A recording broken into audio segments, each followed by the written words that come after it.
Hey everyone, and welcome back to Your Show Name, the podcast where we dive into the darkest mysteries, the creepiest encounters, and the strangest stories that still leave experts scratching their heads. Today's episode is about a paranormal case out of New York that's been chilling spines for decades, and even by the year 2000, it still hadn't been put to rest. I'm talking, of course, about the Amityville Horror. Now, before you roll your eyes and say, "Oh, that old story," just hear me out. Because what happened in 2000, and what continues to happen today, might just leave you questioning everything you thought you knew about hauntings.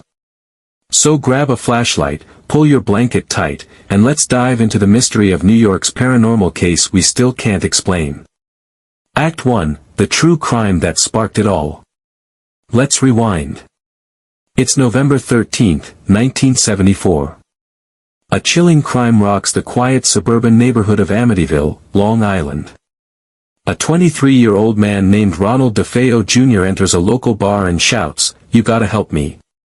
I think my mother and father are shot." Police rush to 112 Ocean Avenue, a stately Dutch colonial home. What they find? 6 members of the DeFeo family, father, mother, 2 brothers, and 2 sisters, all shot execution style in their beds. The weirdest part? There were no signs of struggle. No one woke up. No neighbors reported hearing gunshots, even though a high-powered rifle was used. And yes, that includes a house full of people.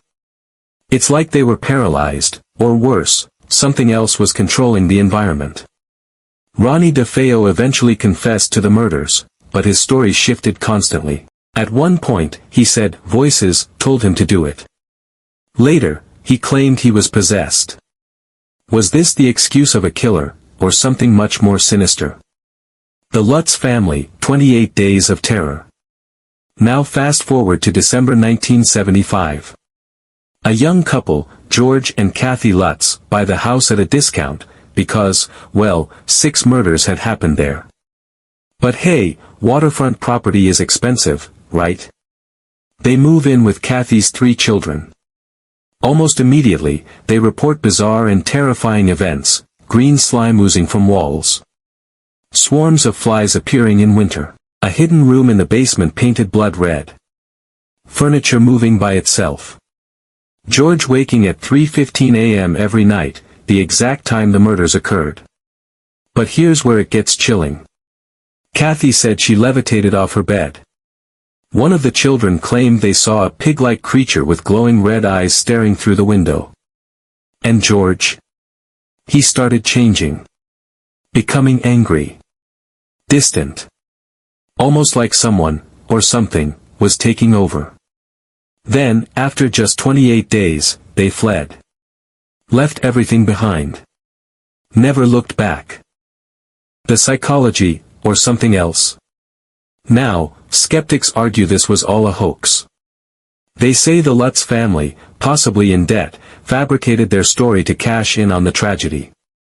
And yes, it did become a best-selling book and a blockbuster movie. But here's where things get murky. The Lutzes passed multiple polygraph tests. And paranormal investigators, Ed and Lorraine Warren, the same couple from the Conjuring universe, swore the house had demonic energy. In fact, during a 1976 investigation, a photo was taken showing what appeared to be a ghostly child peeking from a doorway. The team insisted no children were in the house at the time. And in 2000, that photo re-emerged online. It went viral. People dissected it pixel by pixel, and to this day, no one's fully explained it.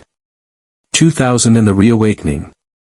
So why are we talking about this case in the context of the year 2000? Because around then, interest in the paranormal was exploding. TV shows like Ghost Hunters were on the rise. The internet was fueling online forums like Above Top Secret and Paranormal Soup. And just as Y2K anxiety had people worrying about computer meltdowns, some believed spiritual portals might open, too. And guess what resurfaced? Amityville. In 2000, journalists and investigators began returning to the home, now owned by new residents, to see if the energy had changed. Most of them said the house seemed normal. But some neighbors whispered of strange noises at night. Shadows in windows. Pets behaving erratically near the property. Was it imagination? Residual fear? Or was the house just waiting for new victims? What the Warrens believed. Let's talk about Ed and Lorraine Warren again. In 2000, during interviews and lectures, they reaffirmed their belief that the Amityville house was one of the most dangerous locations they'd ever investigated. They believed the house wasn't just haunted, it was cursed. That it sat on land used by Shinnecock Native American tribes as a kind of insane asylum. That a dark spirit named Jody, the pig demon, was a real entity. Sound far-fetched? Maybe. But the Warrens stood by their claims until their deaths, and their artifacts from Amityville are still kept in their occult museum, under strict spiritual protection. Lesser-known details and theories. Let's get into the details you won't hear in the movies. George Lutz was reportedly into transcendental meditation and the occult. Some speculate he inadvertently invited dark forces. The priest who blessed the house allegedly heard a demonic voice scream, "Get out!" and later developed painful stigmata-like blisters. A man in 2000 claimed he broke in as a ghost hunter and spent a night in the basement. He said he awoke to see the shadow of a woman weeping, and fled the house, leaving his gear behind. What do you think? So what's the truth? Is Amityville the ultimate haunted house? A cleverly constructed hoax? Or something in between, a real crime with aftershocks that invited something dark in?